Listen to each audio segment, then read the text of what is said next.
What's up guys, this is Andy here with Ultimate Device Vids, and today Apple released iOS 10 Beta 2 to registered Apple developers. In this video I'm going to be showing you guys what's new in this, new beta update. So without further ado, let's go ahead and get started. So first up, the filter icon that was added in Beta 1 in the Mail application has been redesigned. It's just a little bit better looking in my opinion. It just has these nice little 3 dots there, and it just looks much better. The behavior of the lock icon on the status bar when your device is locked has changed. So essentially, once you actually do unlock your device, it actually now says unlocked. So if I just go ahead and scan my finger here, as you guys can see there, it says unlocked at the top with words. So in the past, it basically just disappeared, but now, it actually says unlocked. The feedback app has been popping up on a lot of people's devices. Apparently, this was there for some people before, but I never had it before, and now it's, present on my device.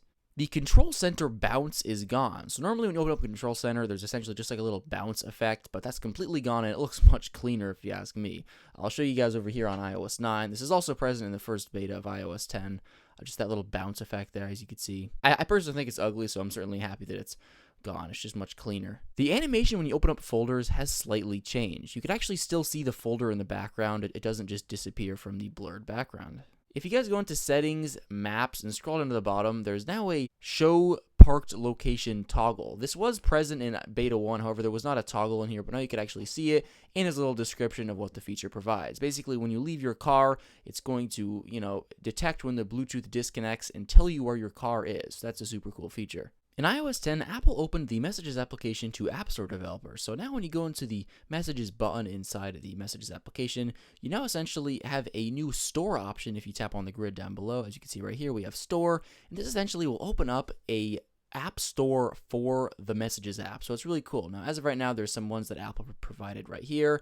Essentially, you just download them like normal applications, then you go over to Manage, and just make sure that you toggle them on. And then after you do that, they will show up. So now when you go to your App Store section, you could essentially access them right here. So as you can see here, I downloaded the Hearts one, which is one from Apple. So now I could essentially just send these little animations of a heart doing something just like that. But again, there's going to be many more in the future that will allow you to do some different things. So with Beta 2, they're beginning to implement, the store into iOS, which is nice. If you go into the control center and tap on AirPlay, the off button is now renamed to receiving off. So I guess that's a little more clear. The auto lock settings have been moved to settings, and then you go into display and brightness, and then you find the auto lock setting here. It used to be in the general section, but now it's in display and brightness. Personally, this is just something that I've noticed, but it seems much snappier, especially the app switcher. Just when I'm opening and closing it, there's much less lag and just much less hang up time. Everything's just very snappy, with this firmware. It seems like they've improved a lot of the bugs and stability. Interactive notifications now work with your older device. In the past, it was only the iPhone 6S. So now when you just drag down for quick reply on any device, this is just an older iPhone 6 Plus. This is not a 6S Plus. And as you can see here, we get the context. So you could look at the other messages and just have a conversation with quick replies. So again, this was only on the 6S for whatever reason, but now it's been added for the other devices. That's really awesome. If you guys remember from my earlier videos, I talked to you guys about the new click noise that the keyboard makes. Bizarrely, the old one is back. So now when you type on the keyboard, you'll have the old click noise from iOS 9 and earlier. So I guess they got bad feedback or they didn't like it for whatever reason. So they decided to nix the new sound. I kind of liked it, so I'm a little disappointed. For whatever reason, Apple did not allow you to remove the stock news application in the first beta, but now you can go ahead and do that if you don't like the news app. If you guys go into settings and open up the messages preferences, there's now an option that allows you to send all of your images in a lower quality. So it's called low quality image mode. So this will essentially lower the amount of cellular data you use. So if you have a limited data plan, that could definitely be useful. When you activate Siri on the home screen, there's a slightly tweaked animation. So essentially when you activate it, the icons on the home screen kind of go back, and then when you close Siri, they come back, forward. So it's just a little bit of a sleek, touch of detail, which is nice. And this next change was present in previous versions of iOS, and then it was removed, but now it's back. And it's essentially at the bottom of the widgets section, there's now credit to the weather channel for the weather information. A lot of people complain that the text size inside the music application was bizarrely huge, and I was definitely one of those people. So now, if you have your system text size set to something smaller than the default, the music application will adjust accordingly and, reduce the size. So I just lowered my text size, as you can see here, to much smaller. So now when I open up the music app, as you can see there, things do get smaller. I still think some of the headers are a little large, but it's definitely a step in the right direction. Things are definitely much smaller and a little bit more reasonably sized, so that's a good move. If you guys go into the health application under medical ID, there's a new organ donation section. So essentially,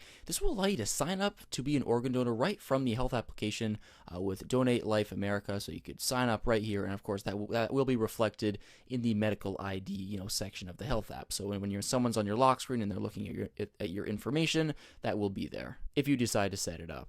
In the music app, if you go into the songs view, there's now a shuffle button that you could access without having to play a song first. So that's really nice. You could just go straight to shuffling music right away.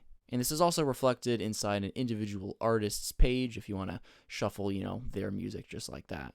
The ability to close all tabs in Safari is really awesome in iOS 10. However, there's been a new option added where you tap and hold on the window button.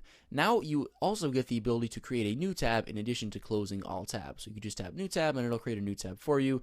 And again, that works on the done button in here and the window button, so it works on both. You can now send digital touch messages to people who don't have iOS 10, and it will show up. However, it won't animate on their device. So I'm going to go ahead and send one from my iOS 10 device to my iOS 9 device, and I'll show you guys. Let's just go ahead and make a little digital touch sketch here, and it'll go ahead and send over.